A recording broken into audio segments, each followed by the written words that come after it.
Ta-da! Good morning, y'all. Good morning, y'all. How's about a little bit of coffee? How's a little bit of caffeine? How's a little bit of... I think yes. What's up, everybody? Welcome to the show. Oh my gosh, it's a good one today. I am so excited for today's show. We have a special guest joining us on the show today. Brian Crane, the creator of the cartoon strip Pickles, is joining us today. How cool is that? Cool. Yeah, super excited. We got, I have some cartoons for you guys, and yeah, I guess that's it. I'm just excited. Pickles is joining us. This cartoon strip, if you've never seen it before, this is an older one. I'll give you a second and I'll let you read it. It's good stuff. He's joining us on the show in just a little bit. In fact, we're going to get the show started fairly quick this morning because we want to get Brian on here so we have as much time to chat with him as possible. Good morning, Tom. What's going on? Thanks for tuning in. Hey, there she is. Luz, good morning. Am I saying that right? I hope I'm saying that right. Good morning. Tuning in from Mexico this morning. Nice. I know, I'm so excited. Bet it's a lot warmer than here. I bet it's a lot warmer than here. We have there's snow up here this morning. So much snow. Who we got? Alan's here. Good morning, Alan. What's going on, my man? Baba's here. All right, the gang is all following in. Good morning, Baba. So, let's get coffee. I'm just ready for coffee. This is a Black Forest chocolate coffee from, what are their names? Speeder and Earls. It's in is that Burlington, I think? Burlington-ish. Winooski? Speeder and Earls coffee. I call them Spiffer and Dave's. As a joke. So, Actual name. which isn't even close to what it's really called. It's delicious, though. It's very good. The first time I had it, believe it or not, was at UVM Hospital. Really? Yeah. Oh, I didn't know that. Yeah, they have their coffee in one of their little cafe-y things. Cool. So that's the first place that I ever had Speeder and Earl's coffee. Hey, Jeff. What's going on, my man? Yeah. All right, so on the show this morning, super cool. We have Brian Crane, the creator of Pickles, the comic, syndicated all over the nation in newspapers and online. And that's the Pickles crew right there. I'm so excited. I'm so excited to talk to him. I've been wanting to talk to him forever, and he agreed to come on Coffee with Todd because Coffee with Todd is the best show on Sunday morning. That's right.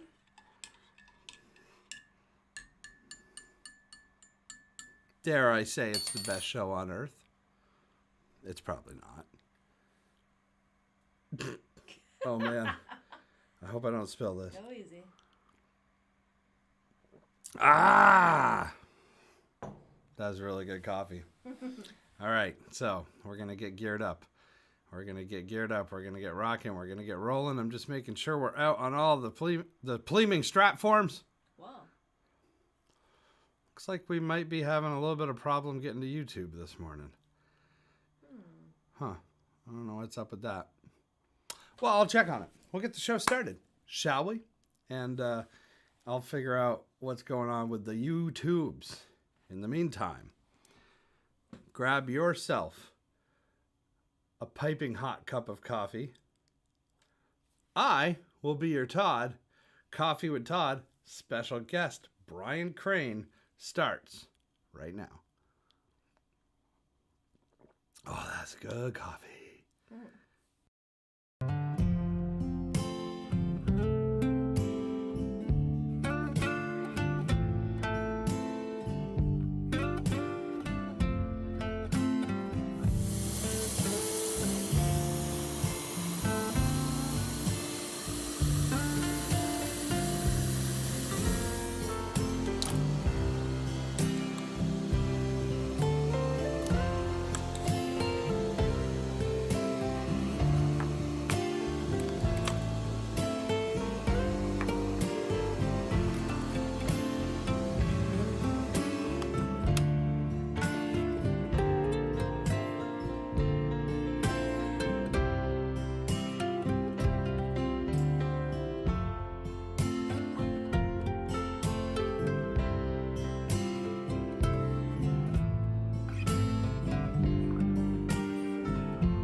All right. We better tune. We better tune. Oh boy, a whole bunch of people popped on during the intro. All right. Alan, oh hey. Oh, hey. Good morning, Keith. Good morning, Maxine. Good morning, Maxine. Good morning, Aaron. You better tune. Oh, which kind of tune? Yeah, specify tune. He had double O tune. Cartoon. Tune and tune. Tune. Cartoon. Yes. Tune your guitar. 2 different tunes. This is the day. This is the day. Why is my name up here? I don't know. I noticed that earlier too. I meant to tell you. There we go. Good morning, Carla. How's it going? So cool to see everybody. If you like tunes, this is the one. This is the episode. If you are a fan of newspaper cartoons, my guest today has been in newspapers nationwide since 1990.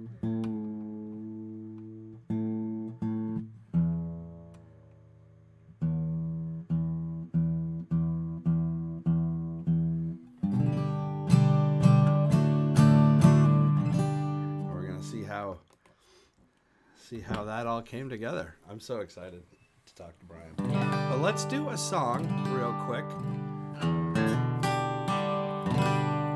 before we bring him on.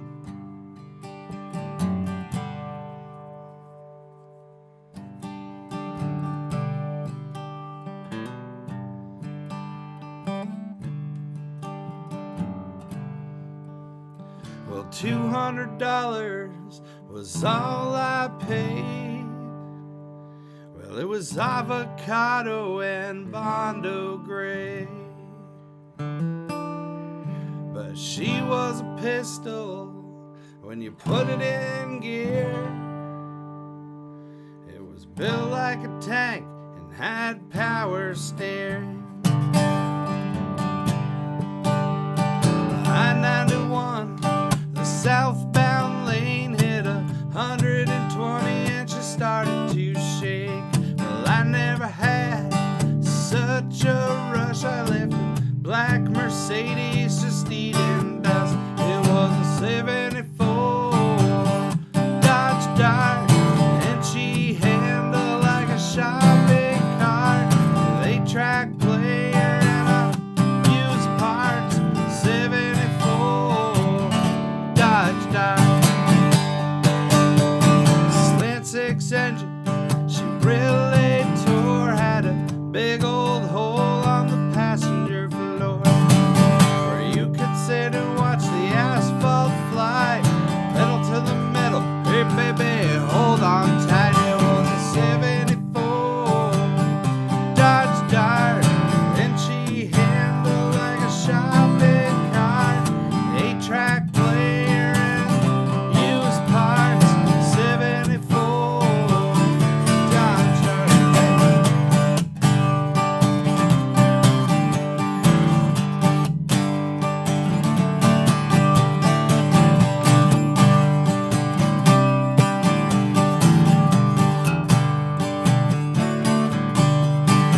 Whoa, hey, don't drive slow. The open road and the radio. Whoa, hey, rubber and tar. You can't beat the freedom of your first car. It was a 74 Dodge Dart, and she handled like a shopping cart with 8-track player and a used parts. 74 Dodge Dart, first taste of freedom, a work of art. 74 Dodge Dart.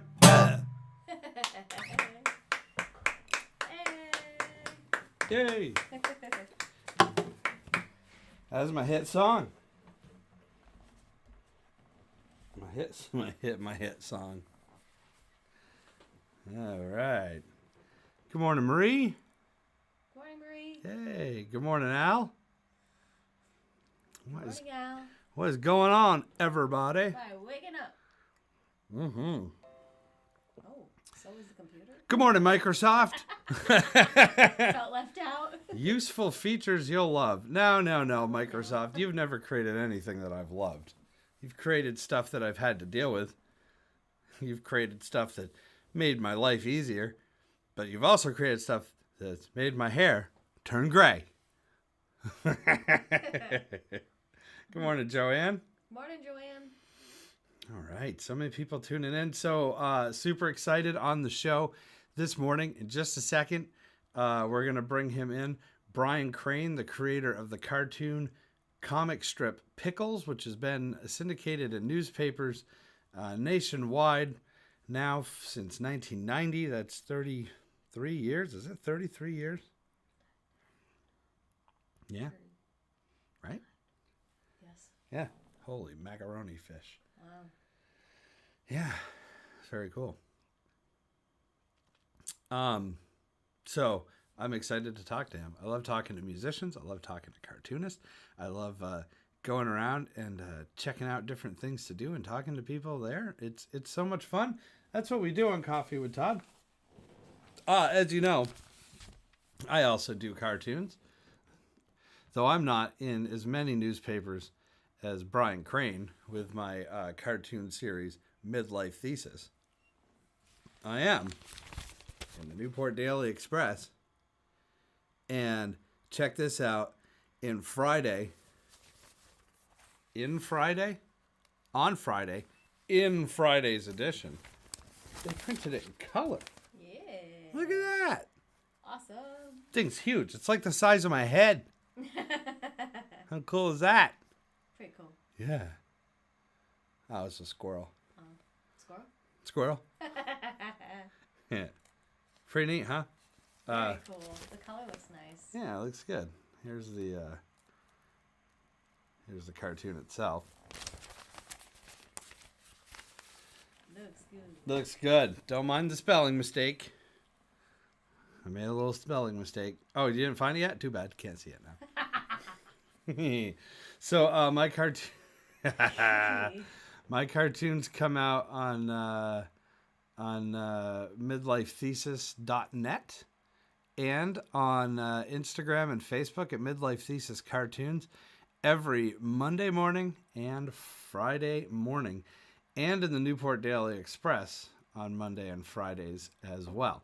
So the cool thing is, if you are a Coffee with Todd watcher, you get to see the cartoon for Monday the day before. Yeah. So the cartoon that is going to be in tomorrow's newspaper and is going to come out here on Facebook and Instagram tomorrow morning is this one right here. I like this one.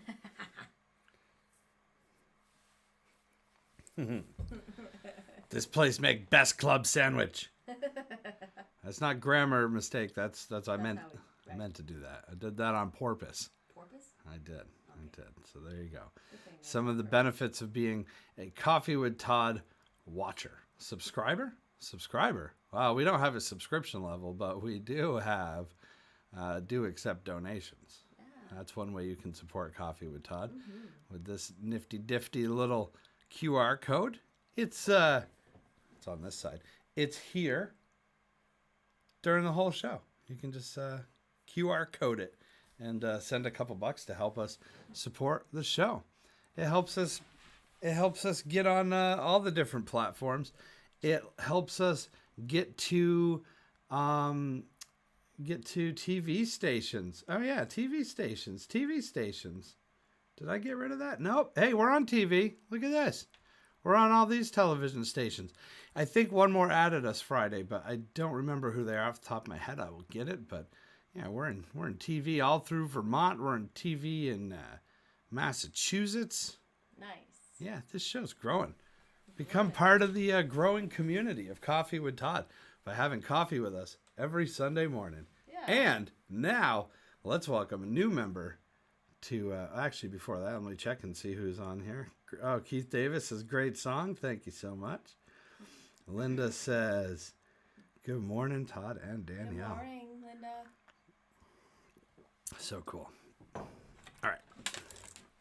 I got to get our guest on here. So, I used to use my earbuds. That's not that movie with the basketball playing dog. AirPods. I used to use my AirPods. Right? These little fancy dancies. But, since I'm not using a Macintosh computer anymore, I realized before I brought our guest on, if I didn't put some headphones on, I wouldn't be able to hear our guest. And that would be bad because this computer doesn't have speakers. It's not a laptop. So I went down to the Family Dollar and I got myself some El Chipiones. I didn't actually go to the Family Dollar. I went to Walgreens. I don't know why I lied to you guys and told you I went to the Family Dollar. Well, you go there for something. I do go to the Family Dollar. But I went to Walgreens for this one. Good morning, Jessica. How's it going? Good morning, Lindy. Good morning, Lindy. All right, so I'm excited to bring our guest on. I got my headphones. I guess these aren't really headphones. I got my earplugs. I got my earplugs, and I got our guest on the line. So, headphones, earplugs, check. Coffee, check. Interview, Check. check. Yeah, I think we should do it. Okay, let's go. All right, let me make sure I hit the right button here.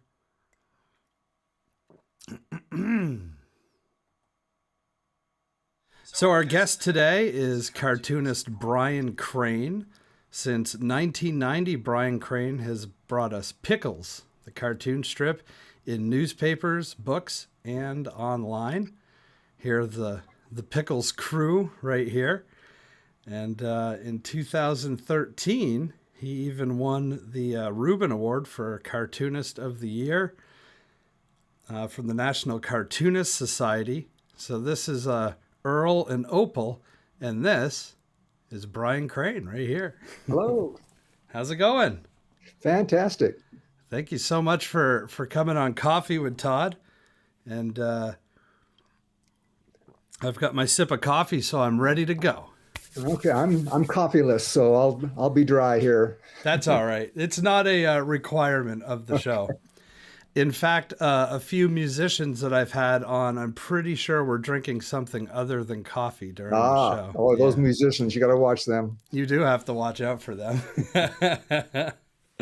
So you are quite a ways away from us here in Vermont. You're in Nevada right now. Yeah, Sparks, Nevada, right next to Reno, Okay. like kind of below Lake Tahoe. So what kind of, do you have snow out there or do you not have Oh, we snow? really got dumped on this year. Yeah. Yeah, my wife bought me a snowblower for Christmas. I thought, gee, well, maybe I'll use this 10 years from now. We get snow once every 10 years, but we got so much snow this year. It was really amazing that I was able to use it 5 times already this year. Wow. Yeah. It's pretty wild. I've talked to people in California that have gotten a ton of snow too. Oh, it's And filling up the reservoirs and everything. I think they probably need the water. Oh, yeah. Out here in the West, we're really dry. Yeah. Well, we'll give you some of our snow if you want it. We'll take it. We actually didn't have too bad of a winter. We got most of our snow this month, believe it or not, in March. It looked like we were going to have a very light snowfall. And then, they say March comes in like a lion and out like a lamb. Yeah. It's been a lion. So Wow. I'm waiting for the lamb to show up. But you're not from Nevada originally, though. You grew up in... No, I was born in Idaho and grew up in California and went to school in Utah. So I don't know where I'm from, but I've been living here for 30 years or so. So I guess this is home now. So what brought you to Nevada?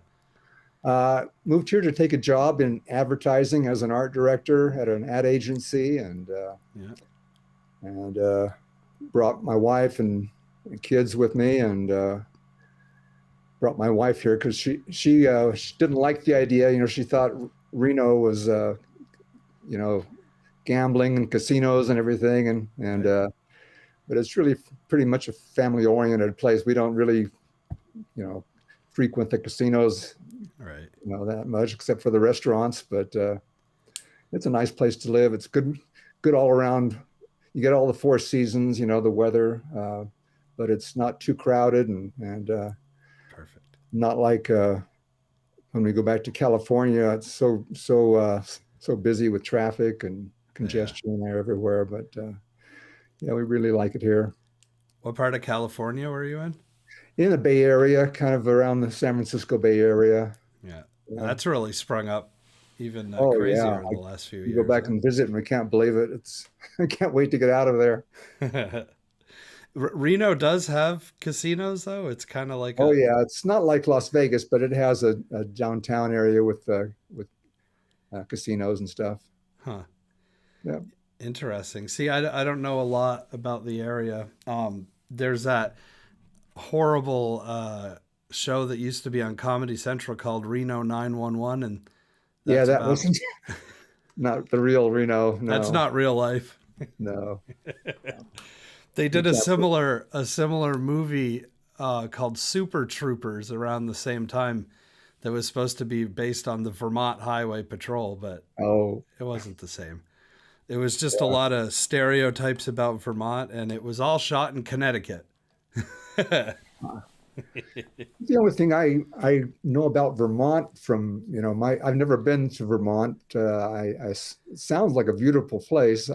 I remember the Bob Newhart show where he had Yes. that Oh yeah, inn in yeah. Vermont, and that's kind of my impression of it. Kind of a nice, friendly place. It is. Yeah, it pretty much is. It's pretty friendly. We're so far north. We're almost on the Canadian border up here. So Oh, nice. yeah, we have a. It's a really friendly area. It's not. It's definitely not populated that much, and lots of maple trees. So maybe I Oh, could that is send you beautiful some. in the fall.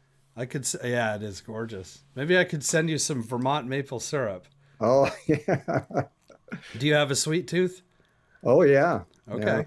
I'll send you some. They're going to be tapping the trees and making syrup in the next few weeks. So Wow. I'll Yeah. I'll send you out a bottle.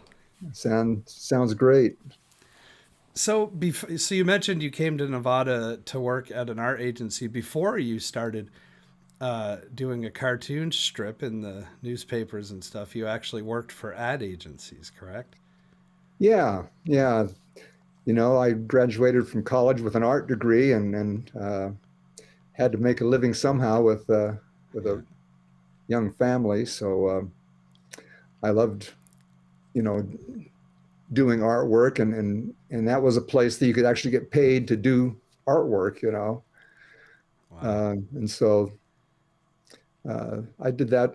Started out in Reno. Excuse me, in Idaho Falls at an agency there, and then I moved out here to work at a bigger agency, and then switched from that agency to another agency, and just moved around a little bit, different places, and uh, but we ended up with 7 kids, and Wow. my wife is a stay-at-home mom, and it was getting really tough to keep the food on the table with 7 kids and just one earner. And so I started Yeah. thinking of what could I do to make a better living. Yeah. And so I kind of remembered my childhood dream of doing a comic strip. And I thought it was kind of an unrealistic goal, of pie in the sky. Hmm. But I thought, well, it doesn't cost anything to try. The worst that can happen is I get turned down, and that's probably what'll happen. But at least I can give it a shot. So I started sketching different characters and scenarios in my sketch pad, trying to think of an idea of a comic strip that was different than anybody else was doing, and Yeah. eventually ended up with this older couple. Um, Kind of reminded me of my grandparents and my in-laws, and some of my good memories of them and their humor and their contentiousness and their back and forth conversations and their old age wisdom. Yeah. And I thought I wasn't seeing that anywhere in the comics pages, so I decided to submit it. So I submitted it to the different syndication companies that represent cartoonists to the newspapers. They syndicate and distribute your work. So you look for a contract with them, and they kind of get you into the papers. And I was turned down by the first one and the second one and the third one. You know, Yeah. they expressed some initial interest, but then they declined in the end. And so after 3 rejections, I pretty much decided that, well, I didn't think it was going to go anywhere, but at least I tried. But fortunately, my sweet wife had more faith in me than I have in myself, and she kept, you know, kicking me to not give up, to try it again. And I knew it was a lost cause, but just to get her off my back, I sent it in one more time to the Washington Post syndicate, and they ended up offering me a contract, and I was with them till just last July, and then I switched over now to a bigger syndicate. But they've gotten me into over 1,000 newspapers, so I did a really good job, and it's been a really good financial move for our family. I've been able to put my kids through college and stuff like that. So amazing. Now, is the Washington Post syndicate still a syndicate? It's a syndicate, but it's not really representing comic strips anymore. It's gotten out of the comic strip business. It still has some other things they do, but they decided to get out of the comic strip biz. I think more like editorial cartoons or So. editorials. Well, not even that. I think they're doing more commentary, political and financial commentary. Okay. Yeah. That boring stuff. Yeah. Who reads that? I don't. Well, you mentioned this is actually a good time to mention Go Comics, because you can find Brian's work on Go Comics, or of course his website. Look at the graphics that we have on this show. Is this high tech or what? All right. Wow. Big time.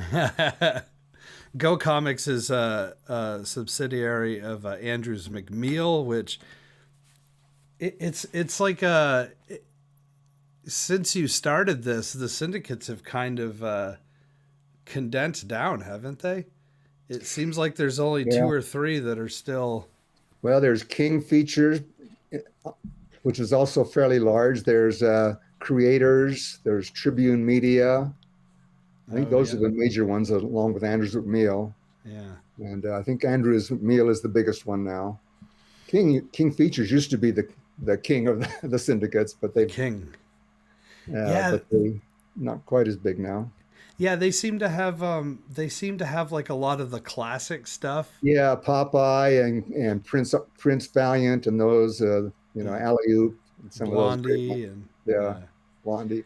Our local newspaper here carries King Features stuff, so unfortunately Pickles is not in our local newspaper. Yeah. But it is in the big city, Burlington, Vermont. It is in that newspaper, I do believe. Yeah. So is that what prompted the move to the new syndicate? Is that the Washington syndicate was getting away from? Right. Yeah. I've been with them from the beginning, and they were the only ones that gave me a chance. So I was pretty loyal to them, and I knew I could have gotten a better contract with the bigger syndicates because they had been courting me a little bit, but I figured I'd stick with who brought me to the dance in the first place, Yeah, loyalty. But when they decided to get out of the comics business, then it was an easy move to take the best offer from all the syndicates that were kind of courting me at that time. Yeah. I will say I like Go Comics infrastructure as far as online.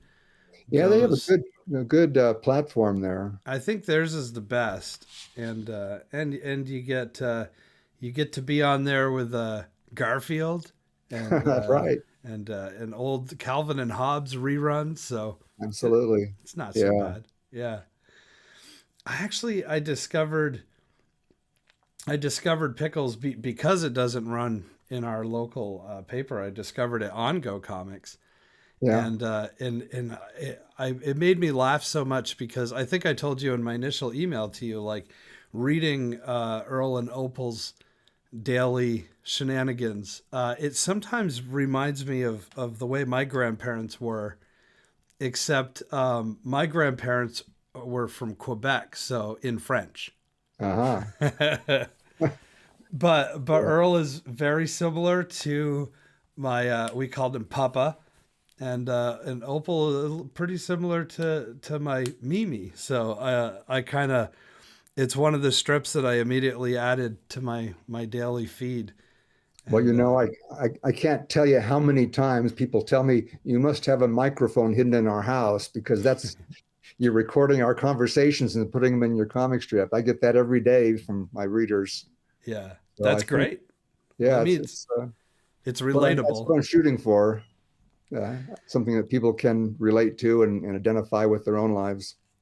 You mentioned it briefly that you decided to go with an older couple because it really wasn't, nobody was really doing it, right? And you still may be the only Well, comic there are a strip. couple others doing Are elderly there? people strips now, but I think I was the first that I'm aware of. I think Crankshaft might be before me. Oh yeah, yeah. Okay. Crankshaft. There's one called the Elderberries. I'm not sure if that's still around or not, Mhm. I but think. yeah, yeah. But it definitely give you a niche. Like I read an interview with you at one point, and you said you tapped into the gray hair, or what was it, the graying of America? Something like that. I didn't come up with Sometimes. that phrase. I think someone Yeah, who wrote the article came up with the phrase, but yeah. I'm getting there. I'm gonna, Yeah, you and me both. yeah. Yeah. Well, it is interesting because if you look at the comic pages and like especially in the '90s when you started, you had like for better or worse, you had Family Circus. I think Family Circus is still going. Oh You know, yeah. it was Yeah. always young families with young kids, so the perspective of Opal and Earl are an older couple, but their kids live right across the street, so Yeah. you see Nelson in there quite often, which is kind of And neat. who reads newspapers? It's the older people that read newspapers nowadays mostly. It's I have none of my kids read newspapers, even though it's what put them through college and Right. stuff. But that's loyalty for you. Yeah, right. Isn't that funny? But there's still, I mean, how do you happen to know how many newspapers you're still in or Over 1,000. yeah, that's amazing. Yeah. That's amazing because We I just know added a that bunch now recently too. with the new with the Yeah, we switchover. had like 76 new papers recently, and then we just added Los Huh. Angeles Times, and Wow. so yeah, Andrews McNeil has been doing a really good job sales wise for us. So, That's amazing because it's the newspaper industry, like you said, is I have my assumptions that newspapers are going to be okay. They just need to adapt, and I think the more local they can get, the better. More specific to the actual area they're in.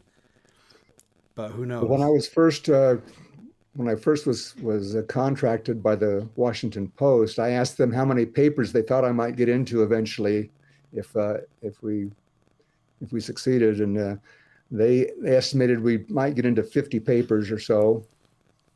Oh Because yeah. they said, it's newspapers that are an imploding business model, and they're just not going to be around very long. And that was Huh. 33 years ago. So papers have definitely taken a hit over the years, but Yeah. there's still people reading them. Yeah. Oh, absolutely. I still like. I'm at that cusp where um, I'm in my 40s, so I grew up with the newspapers, but I also, you know, have Yeah. this with me everywhere that I Oh yeah. go. You have to Um, nowadays. yeah, but I still like the newspaper. There's something about print. There's something about. I actually don't like reading on a screen all that much. Yeah. It's not good for your eyes either. No, no, I'm sure it's not actually. Yeah. Yeah, and I'm as I get older, I have to keep well, where's the phone? The phone keeps getting further away. Oh yeah, I have to use one of these things. That's a magnifying glass to read it sometimes. Oh, it's amazing. Yeah. So let's go back to the beginning real quick. Every cartoonist that I've talked to started drawing cartoons when they were a kid. I'm assuming that you're no different. Oh yeah, yeah, Yeah. yeah. Cartoonists are born young, and it's a lot of times it's the shy at quiet kids that don't know how to make friends, but they can make friends with by drawing funny faces of their teacher in school or something like that. You Yeah. know, Yeah. Yeah. I remember the first time I drew this one character that I created, and I showed it to my friend Lloyd in the lunchroom, uh, and he started laughing so hard that milk that he was drinking came out of his nose, and to me that was the best reward a cartoonist can get. You know, Yeah. never had that same thing happen again. You haven't you haven't had that same reaction? No, Did you but want to yeah, be was the dream to be a cartoonist? yeah. I grew up. My dad reading the comics to me, Little Abner and Pogo, and Yeah. Yeah. Yeah. uh, those are my two strips that I remember from my childhood. And they were so cleverly written that they had two different levels. They were funny on a level that a child could appreciate them, the humor, but they also, on a different level, they had political commentary that went right over my head, you know, Right. and Yeah. they were just beautifully drawn. Of course, they were printed much larger than nowadays. The newspaper page was much wider then, and so they were full color and big and gorgeous. And Yeah. so I have great memories of my dad reading those to me, and it kind of stuck and then became fixed in my mind of what a wonderful way to make a living if you could do that kind of thing. Of course, I didn't think I could ever do that, but it was a childish dream I had. Yeah. But you did Yeah, it. You did it. You yeah, made it yeah. happen. Dreams do come true. You mentioned Pogo, Oh and yeah, I didn't get Pogo as a kid. So when I was a kid, Pogo wasn't in the papers anymore. It was like it was Garfield and Doonesbury yeah. and but I would see it in the library, and I did not get it at all. And as I got older, I got into it again as I really started studying like Bill Watterson's work, and he would talk about Walt Kelly. So then I started really studying Walt Kelly's like line work, and it was amazing. And then I realized Oh that he wrote the characters with these accents, and that's why I didn't get it before, because you almost have to read it with this yeah. southern Louisiana drawl or Oh something. But yeah, what a yeah. brilliant cartoon that was. It was. They don't come like that anymore. I mean, the artistry that I mean, there's not room in the page nowadays. You have to work so tiny that you couldn't, if you tried to draw like they drew, it would become just, a ink smudge because Yeah. we're down to such a small space we have to work with. So we have to really be simple in our line work and everything. And you can't get too much wording in there either. You have to say it very succinctly. So a lot of Yeah. constraints. I read Jim Davis said something like 27 words is a good target for your entire strip. Oh wow. Hmm. And I've always found that fascinating because I'm also a songwriter. And of course, I'm a songwriter like any other songwriter on earth, wanted to be Bob Dylan Yeah. and figured that I had to put as many words as possible into one phrase so I could sound smart like Bob Dylan. But over time, I realized that less is more. And Yeah. I think it's kind of like that with everything. Yeah. Specifically, um, what do they say? A cartoon takes an average of somebody like 3.5 seconds to read a cartoon. Yeah, it's short attention span theater is what it is. It's Yeah. it's perfect for today's world, isn't it? Though Yeah, you got to give them a quick laugh and let them go on their way. You can't, you're not going to stick around for much chit chat. I'm guilty of that. I'll be looking at comics on the web, like a lot of webtoons and stuff, and I'll skip over a comic if there's so many if the words are so present that it distracts from looking at the image, I won't even read it. I'll just go to Yeah. the next one. Well, you would have never survived in the 40s and 50s then. That's how they all were back then. Yeah, Ah, they had a longer attention span, I think, than we do nowadays. I'm sure they do. Yeah. Yeah, because yeah, they I, didn't live in a fast-paced society like we do. I read a quote from you that really kind of fascinated me because you talked about how you were talking about how you worked in graphic design first, and you wanted to do cartoons, but you didn't at first because you didn't think your funny bone was strong enough.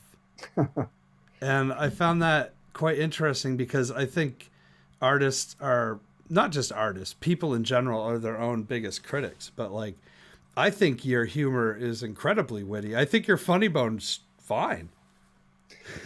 Oh, well, it seems to be working for me. Yeah. Uh, but that's my biggest fear. I thought I could draw really good enough for a cartoon strip, but coming up with the ideas just sounded like, okay, I could do one, but then how do I do the next day?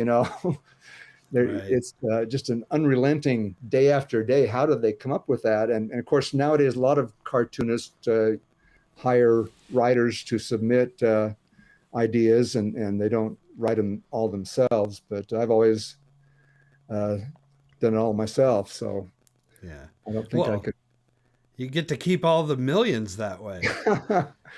Well, I've tried having some people write for me, and I've never found anyone that has the same sense of humor or the same take on things that I have. And so if I had found somebody I really loved their humor, I probably would have teamed up with them, but I couldn't find anybody that I liked Yeah. what they were writing like I do. It's going So to stay consistent with what you do as well. It can't be too yeah, much of a departure. yeah. Do you ever If I'm get not happy, then it's not. I don't want to publish right? it. Do you ever get this from your friends like, "Hey, I got a great cartoon for you." You Oh must yeah, get that, right? All the time? yeah. And How often is it a great cartoon idea? out of about a 1 in 100, yeah, Yeah. yeah, 1 in 100. I have friends that are comedians that people are always telling them, "You know what would be a great joke for you?" And they're like, "No, let me that's what I do for a living. You keep doing what you do." I try to let them down easy, So I'll think about it, but I know that in the back of my mind, and I'm not going to use it. But I don't want to hurt their feelings. Yeah. I also really identified with your work because I'm kind of a geek. So when I find something that I like, I deep dive into it and I just like look for interviews and I try to read them all. And you talked about how you decided to give it a go as a cartoonist when you turned 40 years old. And you figured that it would be a better midlife crisis thing than buying a Ferrari. Did I And say that? you did. And it it hit a chord with me so much because I also wanted to be a cartoonist when I was a child. And when I was about 15 years old, I got a guitar and I just went off on the path of wanting to be a musician. And I've done okay with it. I've played all around New England and opened for some of my heroes and Wow. been played on the radio. But when I turned 40, I also said to myself, I think I want to do cartoons again. And I named my comic strip Midlife Thesis. And Midlife what? Midlife Thesis. Oh, Like, thesis. yeah, like writing a thesis. And I said in my bio that I thought it was a better midlife crisis than getting like a 20-year-old girlfriend or buying a fancy car. So I think I either subconsciously stole that from you and I apologize, or great minds think alike. That's what it is. So Yeah. you've been Pickles has been in the paper now for 32 Yeah, we years. launched April 2nd, 1990. So whatever that works out to, Yeah, 33 years. 33 years. Yeah. That's amazing. And what's your writing process? Do you have a bunch of ideas or are you kind of coming up with a cartoon right before deadline, or how does it? Everybody works different, I find. I work quite a bit of way ahead of deadlines, so I'm not really crunching for that.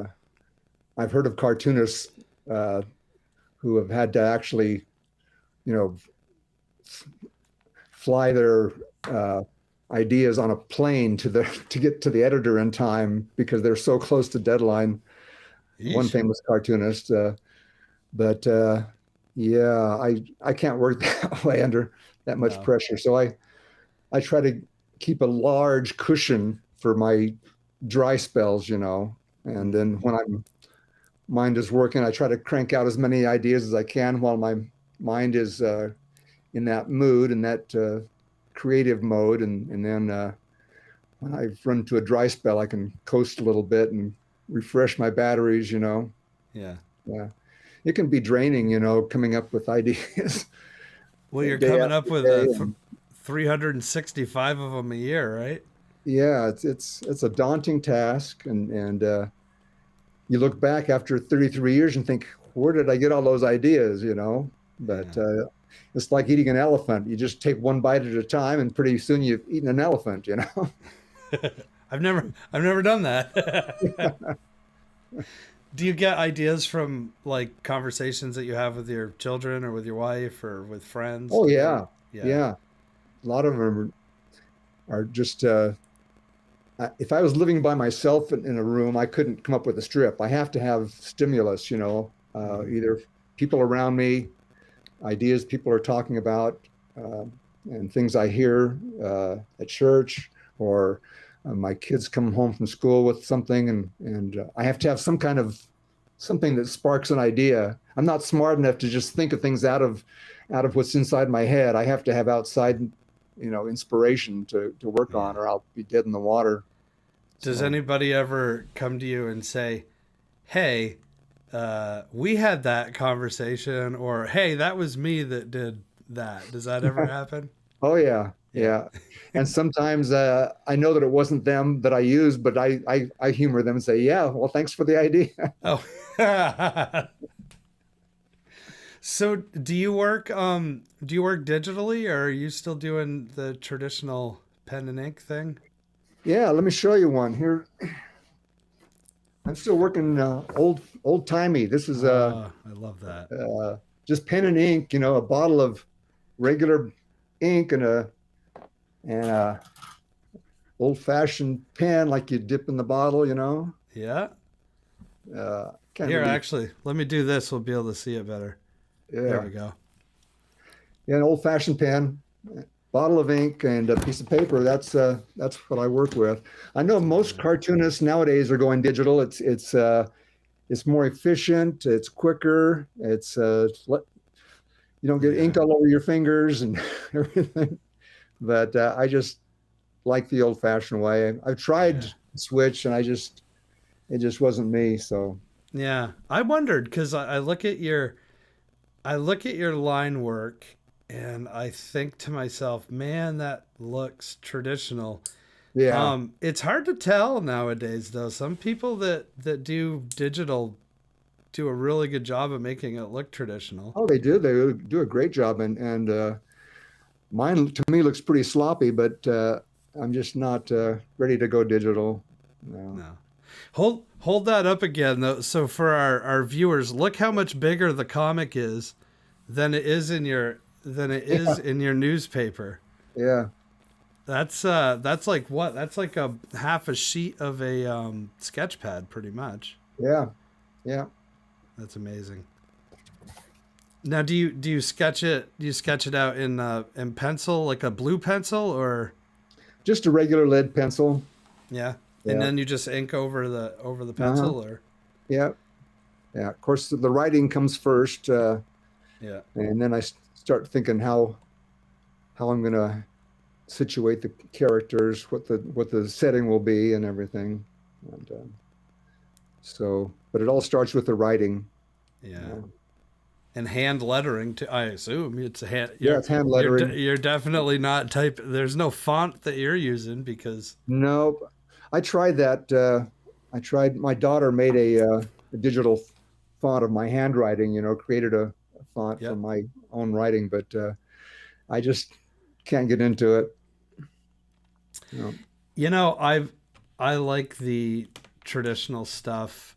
Um, I don't do it often myself because I just don't have time to do it. Um, because I work 9 to 5 and have to create my cartoons afterwards. But um, I have a feeling so like if you go to the is it the Billy Ireland Cartoon Museum or you go to the Schultz Museum, there's original work like what you just held up that you Yeah, can see, and I worry that 30 years from now some of the popular cartoons of the day, what I yeah. mean, There's nothing but digital pixels floating around in the atmosphere. I guess. yeah, There's nothing that you can hold in your hand and say the artist touched this and created it. yeah. Well, and I So love too like you can find old Walt Kelly stuff or online and you can zoom right into it and you can see the pencil lines. You can see where they scraped with an exacto knife because the ink wasn't quite right, or you can see where the whiteout was put down, or oh, it's I know cool. it's yeah. So that's part of the allure of doing it original. For Yeah. me, just the fact that you've got something that people might want to have someday. What do you do with all the originals? Do Well, you I've got a whole. That's the downside of it. You got to store all those things. So I've got in the upstairs. I got a bedroom dedicated to my archives, wow. boxes and boxes of originals. And over the years, I've given some away and sold a few, but I have the vast bulk that'll go to my kids to handle when I retire. So I Yeah. don't know what they'll do with them. Maybe they can sell them on eBay or something. Maybe. I mean, some Yeah. of that stuff, some I would imagine that like old Charles Schultz stuff has got to be worth um, so much Hundreds of money by now. thousands, hundreds Yeah, of thousands. Yeah. it's I got think to be. Calvin and Hobbes just sold for some astronomical, number recently. Yeah. Calvin and Hobbes Sunday sold for, I forget the figure, something like 500,000 or something. It was just Wow. incredible. Yeah. Man, But that guy Bill Watterson, like the elusive uh, Bigfoot of the cartoon world, just disappeared. yeah. But man, did he leave a just a brilliant strip behind. Did you ever meet Bill Watterson? Were you Oh one of the? no, no, heavens no. He would have Nobody did. Is he no. real? I I think he's he's artificial intelligence. he must be. There's one picture of him that circulates, and I don't even know if it's a real picture of him, but Yeah, it's right. purported to be a picture of him. But I've seen more pictures of Bigfoot than of him. So Yeah, I know it's crazy. That's amazing that sold for that amount of money. But the other hey, thing about him was he was really against merchandising or marketing his work. He didn't want yeah, any plush toys or anything. He was a real purist as far as his art form. yeah, Uh, didn't want any you know tchotchkes of his little characters, which he could have made a fortune off of oh, those if he wanted, and he still could. But oh, could you imagine Hobbs dolls, like a oh yeah, stuffed I mean, tiger? people would love it, but he has the idea that it's compromising the integrity of his work or something, I guess. But and you got to respect that.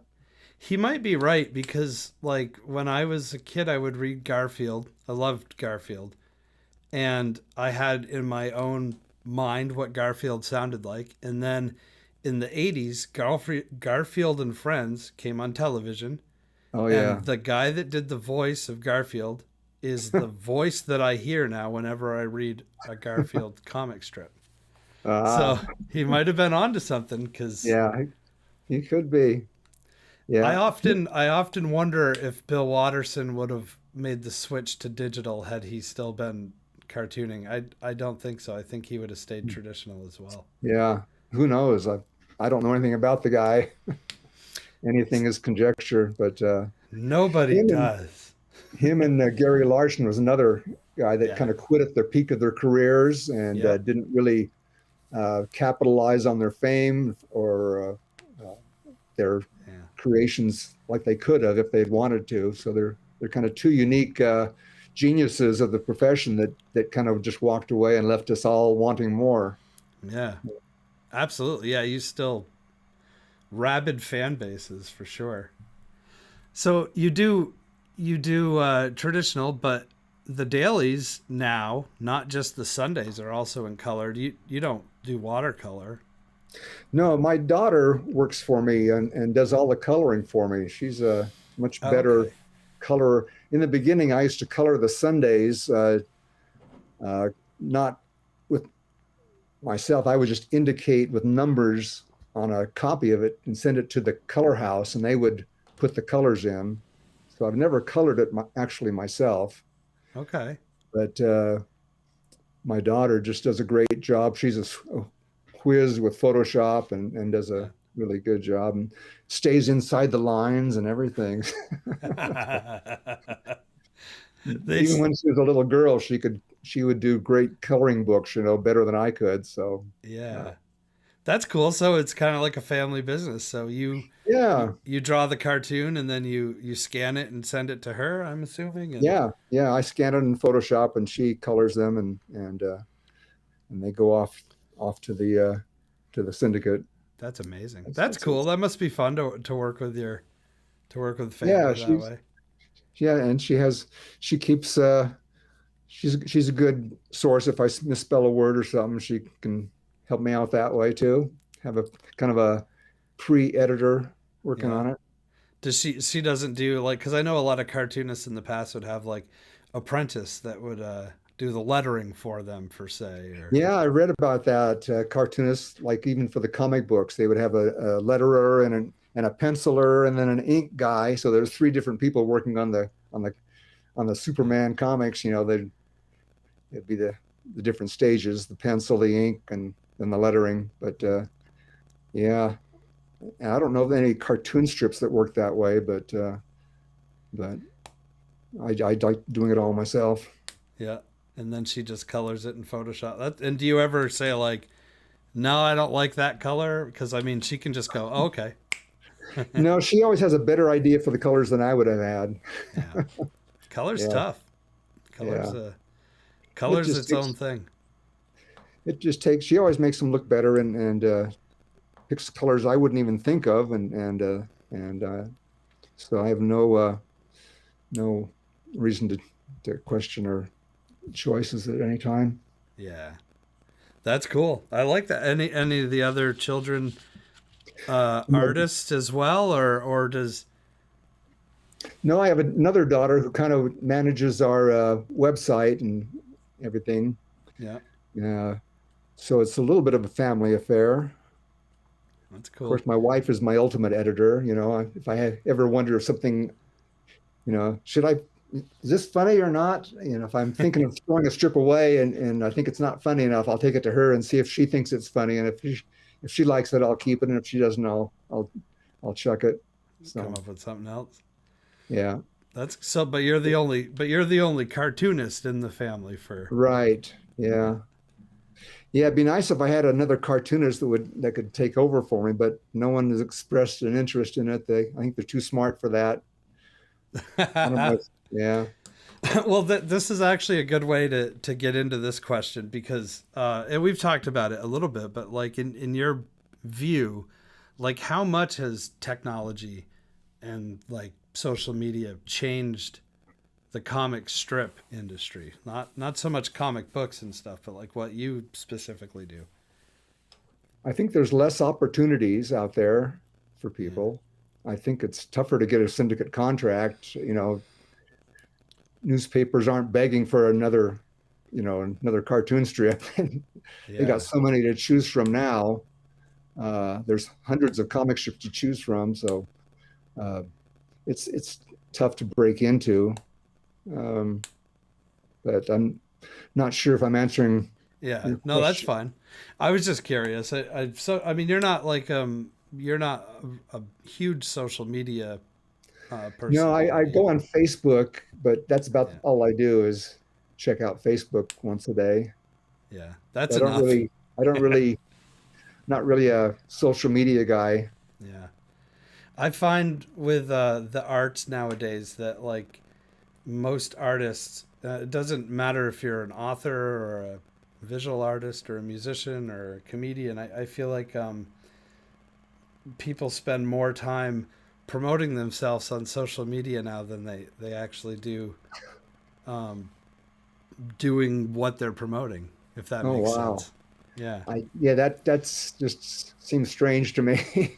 Yeah. It Yeah. doesn't sound like fun. Like the whole allure of being a cartoonist, you kind of work for yourself, right? You can do what you want when you want to a Yeah, certain extent.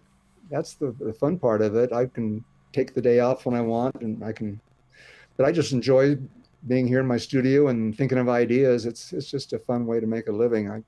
Yeah. When I go on vacation, I can't wait to get back to work. You know, That's wish how the we vacation all, get over so I could get back to the drawing board and have yeah. fun. Well, I read a quote of yours where you said, like, you don't really plan to retire because you have No, so much unless fun I doing it. become, if I go blind or something, or can't, get lose my sense of humor or something. I don't know, but why would I want to quit? It's Yeah. just, I Well, think it keeps my mind active too. It's if I was just sitting around the house, I don't like golf or bowling. So what would I do with my free time? Uh, well, Watching TV. you find artists tend to, like Willie Nelson is 86 or something. He's still going. Bob Dylan's still going.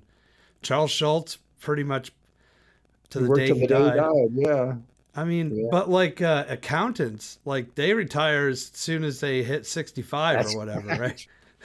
that's right. And then you go downhill, and you sit around watching TV, and your mind turns to mush, and yeah, you got to be careful of that. I don't want to keep you too much longer because I don't want to take all of your time. But we've mentioned Charles Schultz a bunch in this interview, and I know that you had sort of a connection with Charles Schultz. It seems to me like earlier in your career he was kind of a Yeah, when I first got syndicated, I sent him. I think I sent him one of my originals. I can't remember if I did or not, but I know I contacted him and uh, and he sent me a an original, which is right over there on my wall, so I oh can see it. man. Can Yeah, we see it? yeah, right there on my behind my copy machine. Whoops. Let me. It's an original of his. Yeah, and he signed it to me with my name and everything. It's a really cute one. It has Lucy and Charlie Brown and in the rain. And he always said he liked the way he drew raindrops. And this one has a Yeah. Lucy and Charlie Brown in the rain. And you can see some pencil marks where he first drew it in Mm. pencil too. And I Oh didn't man. ask him for it. He just sent it to me out of the blue for free. I thought that what a nice Wow. guy. And That's then like the. when I published my first book, I asked him if he would write a foreword to it, and he very graciously wrote a foreword to my first book. Wow. And then he invited me to his skating rink that he had there in Santa Rosa, California, and we went there several times for his big ice skating show that he did, and so Wow. he was very nice, and his wife, still a friend of mine, went and stayed at her guest house there on their property, and so yeah, he was a real hero. I just That admire him to pieces. that is the coolest thing ever. Yeah. So you got to meet. So you met him then. Oh yeah, several Yeah. times. Yeah. Yeah. Yeah.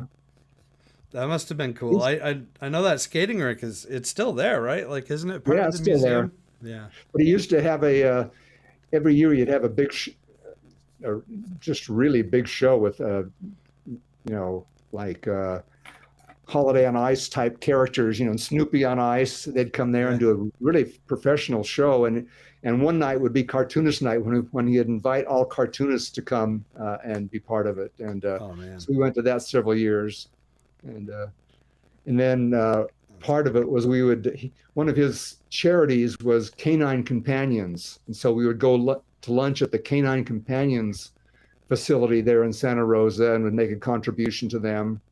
Yeah. And it was just a nice way of being with him, and sharing his values and his charities and everything.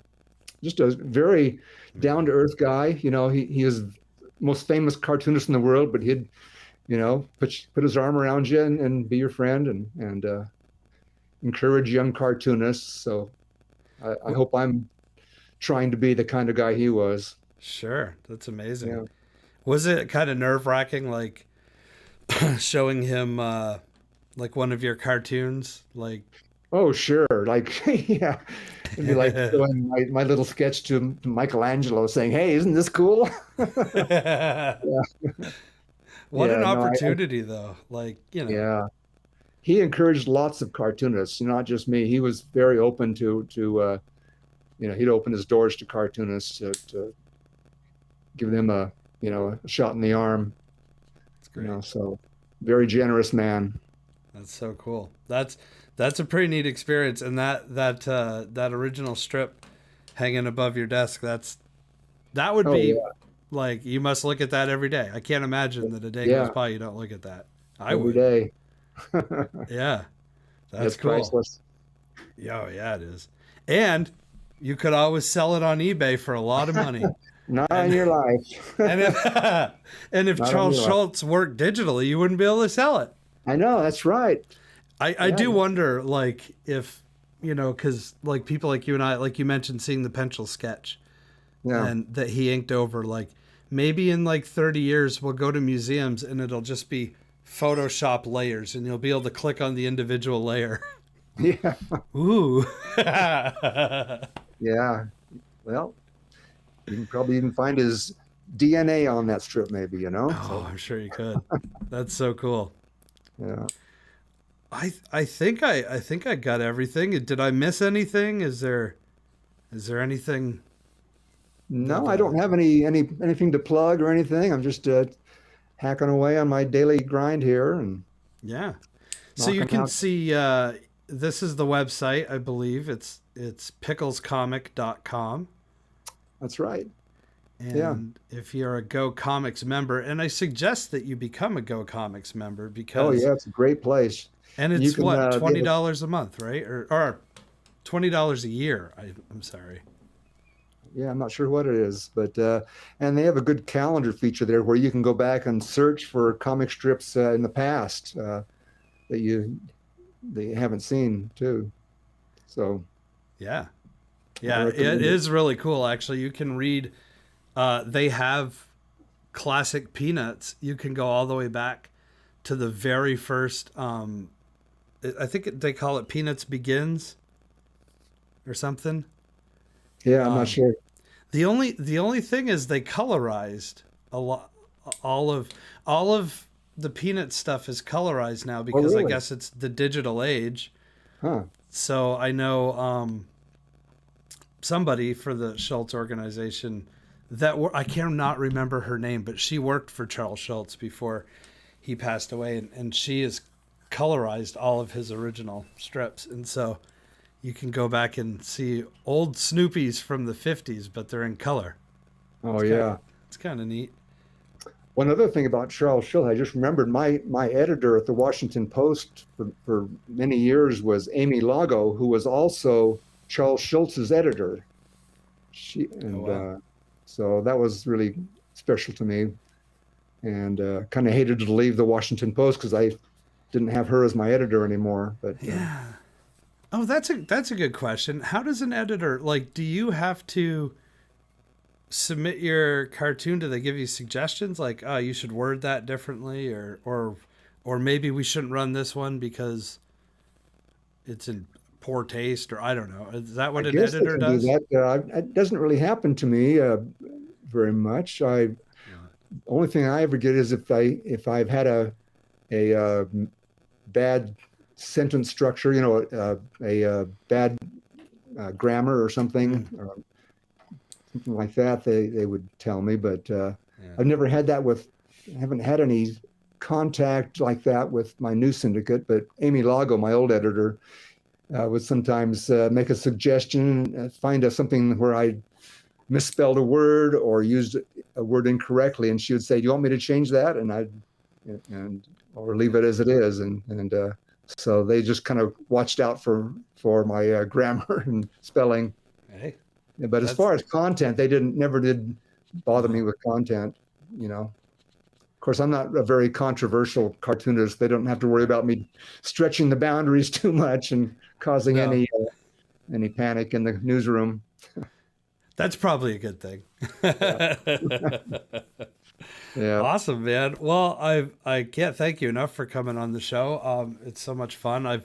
I've enjoyed reading the strip, and I'm going to keep enjoying reading the strip. I'm not going to stop reading now that I've met you. Oh, good. Thanks. I need all the readers I can get. Yeah, we're done.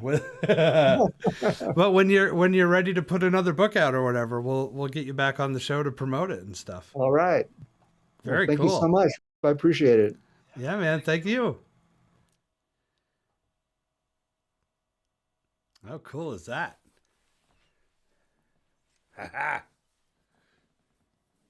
Brian Crane.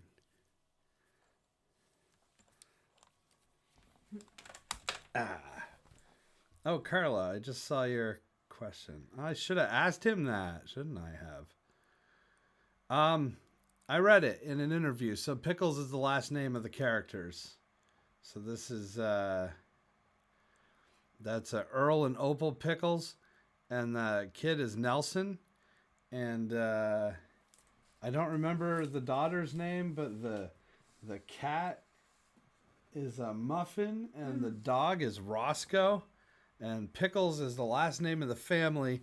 And I read in an interview with him that he picked that name simply because he thought it was funny. But I don't remember where he got it from. He probably looked at a jar of pickles. I don't know. I should have asked him that. Well, that just means we have to get Brian back on the show. Yeah. Thanks, Aaron. Yeah, that was super fun. I've been wanting to talk to him for a long time. Yeah. And we've been emailing each other back and forth for a couple months, and we finally made it happen. And yeah, and there's going to be more cartoonists coming on the show. And we've got musicians that are going to be coming on the show as well. Next week, I need more coffee. Look at that. I got so wrapped up in the conversation that I forgot to pour more coffee. Next week, so this weekend in Vermont, and next weekend is Vermont Maple Sugar Open House Weekend. And I'm going to do sort of a rerun from last year. If you remember, last year I went to Maple Hill Farms to our friend Nick and Stephanie's as they were making maple syrup. And they made us some maple syrup live, That's right. like in person. Yeah.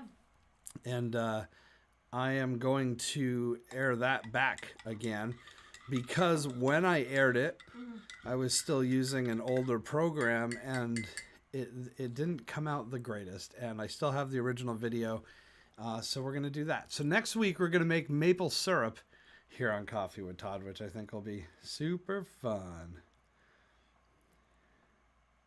And here's David Smith, who used to be a spelling teacher. That's not how you spell late, David. It's French for milk, ain't it, Lay? That's French for milk. Good morning, milk bloomers. Lele, right? Yeah. Lele. All right, well, that was super fun. So that's going to be the show for today because we're way over time. But we had a cool guest, so Yeah. I think it's worth it. So yeah, next week we'll make some maple syrup. And then the week after that, I'm hoping, I'm not going to say his name yet, but a musician friend I've been talking to, I've been trying to get on the show. Hopefully we'll get him on. I won't say it just in case it doesn't happen. But either way, we will be here next Sunday, just as we are every Sunday here on Coffee with Todd, bringing you all sorts of fun stuff. Field trips, interviews, music, coffee, Todd. Coffee with Todd. Yeah, that's the one. So thank you so much for tuning in. I appreciate it. Oh, hey, well, my pleasure. A break from your senior... I can't even say that word. Synthesis. Senior synthesis research. Is that when old plants convert carbon into oxygen? Old plants. Oh boy. That's senior synthesis. You got another joke coming, Tom?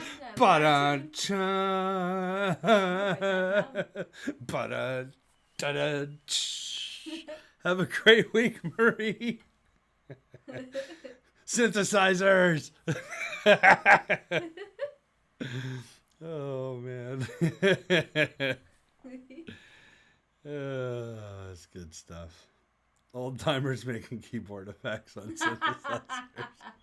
There you go. Now, when you do your research, you're going to be even more confused because you listen to to Todd and his cronies coming up with bad jokes. Oh man! Have a great day. Nice to see you again, Aaron. We got to get together in person one of these days. The next time I'm playing a show in Massachusetts, we're going to get together.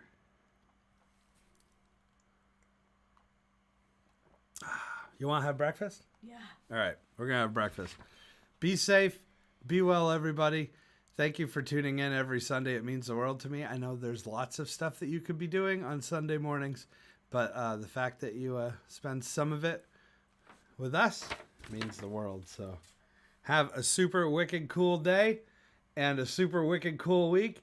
And we will see you again next Sunday right here on Coffee with Todd. Love you guys. Thank you so much.